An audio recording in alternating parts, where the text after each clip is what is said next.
Hi, we're continuing with the programs by video that I'm uploading to YouTube on parents who have children with borderline personality disorder.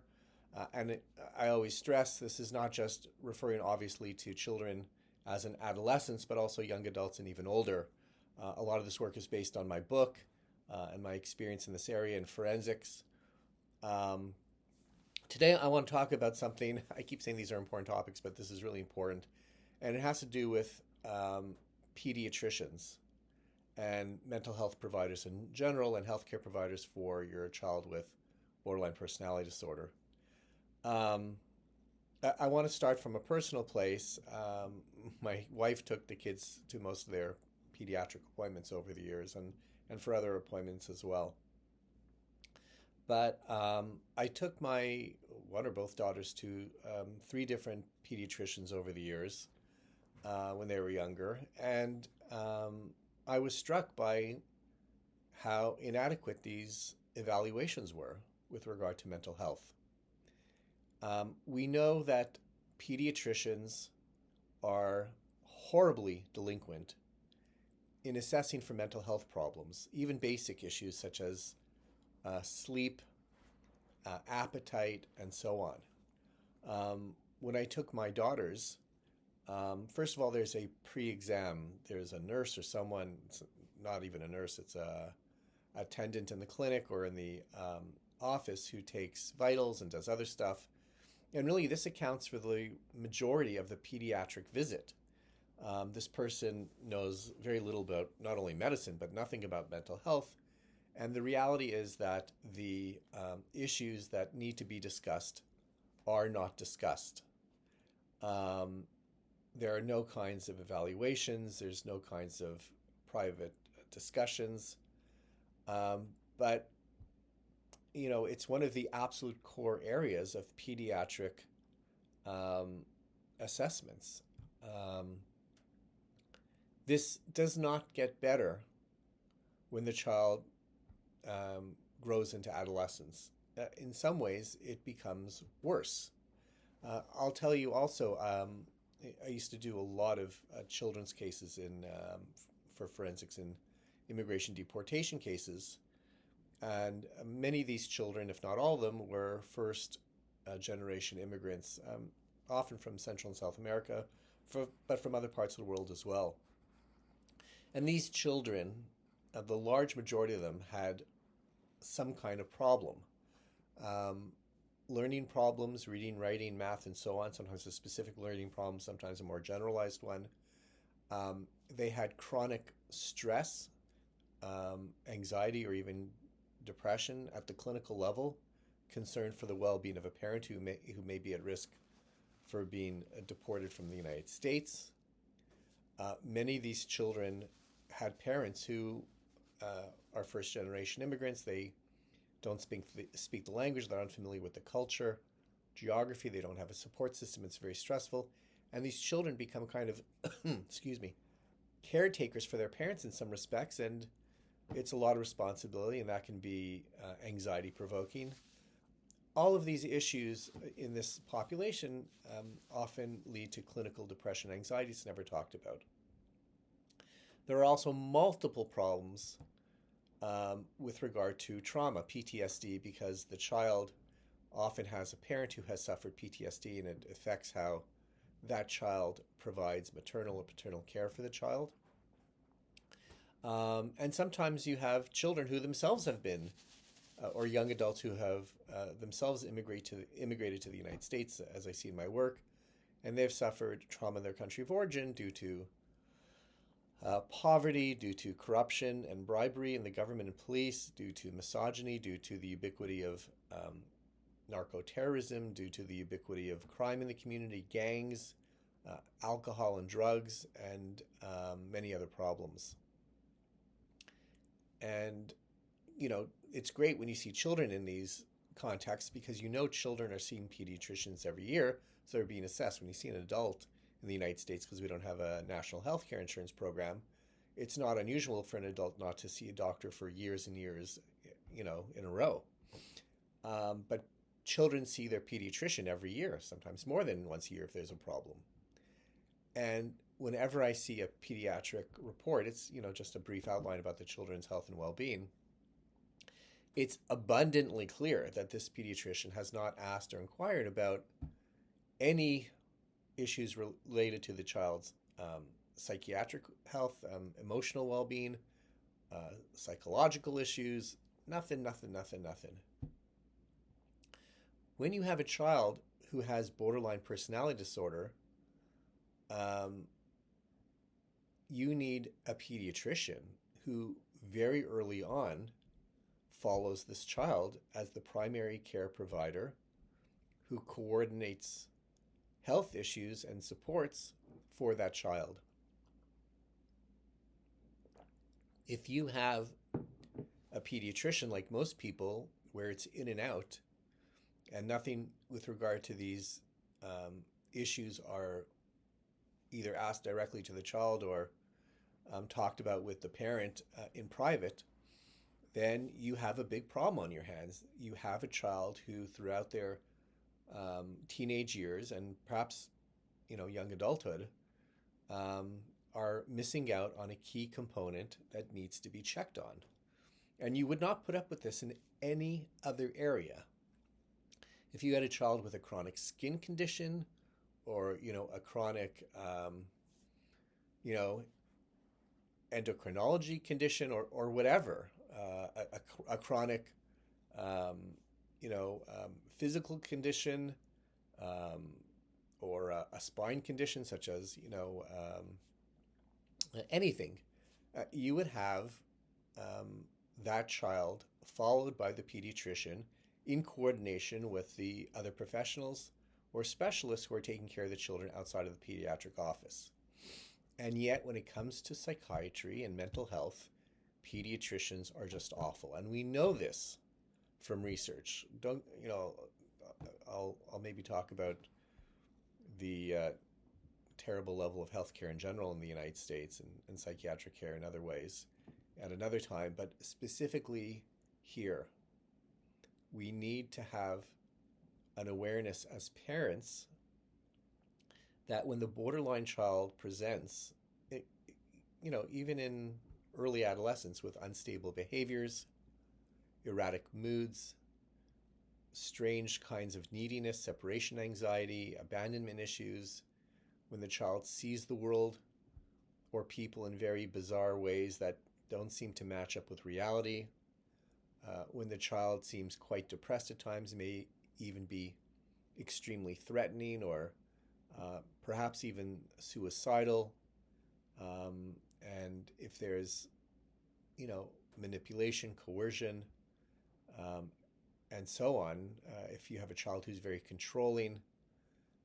with outbursts of rage, all these things we know are signs of borderline personality disorder. And if your pediatrician doesn't ask or has not noticed these things because he or she is just not asking, it's not just that these things need to be discussed between the parents and family members in a healthy and mature way without embarrassing the child, without harming the child, ensuring that the child knows that he or she is loved and cared for, but it needs to be explained to the pediatrician, either with the child or separately or both. And that pediatrician should be, if the person's responsible, coordinating with the healthcare needs, including sleep issues, meal planning and diet issues, because there's so many food-related issues with borderlines, medicines, either prescription or over-the-counter supports for the child, so that everybody's on the same page, including the professionals. Having a loving and caring set of parents is great for the borderline child and young adult, but the reality is that you need professional help and professional support.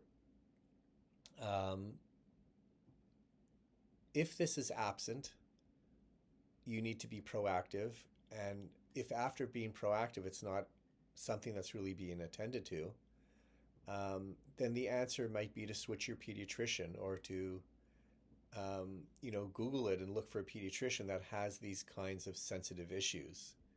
a sensitivity to these kinds of issues, because in the absence of that, the child goes to the pediatrician every year or more than once a year and gets kind of this clean bill of health with regard to their medical issues and physical examination, and yet they have this, this whole plethora of issues that pertain to their mental health well-being that remain either ignored or perhaps, unexplored. It also reinforces for the child that they're okay when they're not okay. It reinforces for the child that there's no problem from the point of view of the pediatrician when there really is a problem. It's as if, you have, one of my daughters had a very severe case of eczema, which is, dermatitis, basically. It's an infection on the skin. And you can imagine if that child went to the pediatrician every year and the pediatrician did not ask about the skin condition and did not ask if the child was having difficulty sleep because of the skin condition, and if the child wasn't self-conscious because she was scratching all the time in front of her classmates because of the skin condition, and if she wasn't ashamed or embarrassed because the skin condition led to discoloration and bleeding and redness, which was very visible when the child would be outside of the home with peers and friends. I mean, if those questions are not asked about, you think the pediatrician is nuts. And I just feel that it's no less true for a child with mental health issues. We know mental health issues among the general population has been on the rise for many, many years, including very serious issues. And it's understood in the context of gender, even demographics, and so on. There is all sorts of drug problems every 5 or 10 years that renew these issues and exacerbate these problems. We also know that most serious issues, including suicide, in some areas have been on the rise, although it seems now after the COVID-19 pandemic that numbers are going down again, thank God. But it's a real problem when pediatricians are not looking after these things, and especially, and I'm sorry to say this, when mental health professionals are not always themselves adept or perceptive enough or have the wherewithal to properly understand and intervene. One of the incredible things we've noticed is that things are generally getting better in medicine. Even though there's been, a very significant historical rate of error in medicine, which is something we could talk about perhaps at another time. In other ways, doctors are performing in a more competent way. The error rate seems to have lessened. But this isn't true for all sub-professionals, and one sub-professional physician is the psychiatrist. And I'm not clear that things are better in psychiatry. I'm not clear at all about this. And there are indications from research that the ability of psychiatrists to diagnose properly is actually quite inadequate. There was this famous study, I think it was published by Kahneman, where psychiatrists were given the same set of notes for a particular patient. They came up with 10 different diagnoses. Pharmacology is a huge problem in this country where people with mental health issues are clearly over-medicated. 1 or 2 medications is usually certainly sufficient. But even if you have that 1 or 2 medications, you need a very good psychopharmacologist who really understands the mechanisms and dosages and how to titrate it, when to give the person a break from the medication, when to consider a different medication. And we're just not very adept at it. It's also very important to understand that psychiatrists until the 1980s, and this was everybody in the healthcare field, parents should understand that the emotional and psychological well-being of the individual was at the forefront. I know that sounds like it should be obvious for a psychiatrist or a social worker or psychologist, but in medicine what happened was psychiatrists became very psychopharmacologically oriented. That is, that when antipsychotic medications came out like in about 1954, and then you had a slew of antidepressants that started to come out, tricyclics and so on. It was really seen as this incredible support for people with mental health problems that was not previously available. And I don't want to downplay the importance of medications. They're great. But they only work on a relatively small part of the population. The dosages are very difficult to maintain. Sometimes there's side effects. And psychiatrists ran and ran with psychopharmacology. And over the decades, you had psychiatrists that knew less and less about psychodynamics, who knew less and less about how to understand a person's judgment and decision-making, who knew less and less how to evaluate and understand a person's consciousness versus their unconscious decisions and motivations and so on. And the humanity that was so important in early psychiatry became lost to drugs. And that is no less true, I'm sorry to say, for your pediatrician and other healthcare providers for your child with borderline personality disorder. The last thing I want to say in this area is that many borderlines have concomitant other issues, including alcohol or drugs or major depressive disorder, anxiety disorder, panic attacks, and so on. And those need to be also attacked in a very professional way.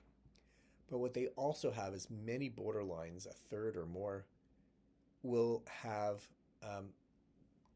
various somatic issues, various bodily issues, including gastrointestinal problems that really preoccupy them, and it can be very discomforting and shameful and physically debilitating. Sometimes people have to go to the bathroom many times during the day. Borderlines will complain of weight problems, skin problems. Many have recurrent headaches or migraines.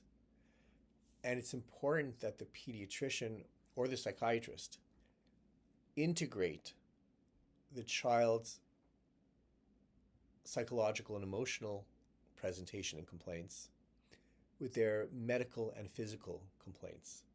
Because many times, especially with gastrointestinal issues, there is no clear etiology, meaning that many of these children and young adults will go see gastroenterologists, and the gastroenterologist may not have a definitive answer. And it's not unusual for some of these kids to end up with a diagnosis of irritable bowel syndrome, IBS, because it's a collection of symptoms without a definitive understanding about the exact cause of something. And over the years, these children and young adults will often be given various medications to help with digestion, antacids, and so on. And many of these medications are over the counter, and they have different mechanisms of action. But these medical and physical complaints by the borderline need to be regarded both as discrete issues related to the person's medical health, but also as symptoms and issues that inform and qualify us about the person's internal pain, which manifests in this way, not only because of the physical discomfort, but also because the person becomes very obsessional about it. These issues can be very preoccupying and sometimes prohibit the borderline child from focusing on their needs and concentrating in other key areas of their lives, especially school. And they may complain and therefore want to stay home, and they're not able to do things and so on. So the lesson here today is for parents to understand that pediatricians are not doing the job they often need to do with regard to psychiatric care. Coordinate psychiatric care among all professionals. Consider medical and physical issues as not just discrete issues which need to be considered, but as issues that inform or qualify the borderline's overall health presentation, and make sure that the health issues are something that you take seriously as parents, just as you would take seriously any medical issue, and follow up with the pediatrician and other healthcare providers and make sure that these matters are discussed fully, so that when the child goes into the pediatrician's office, it's not, a rotating door where it's in and out for 5 minutes, as I've seen so many times. These things are crucial so that when the borderline becomes a young adult or adult and continues with professional health care, including primary care physicians and so on, these matters are followed not just by the specialists, but by the primary care physician, who should be coordinating these issues and allowing the different professionals to know what's going on with one another. Thank you for listening for today, and we will soon get our next video up on YouTube.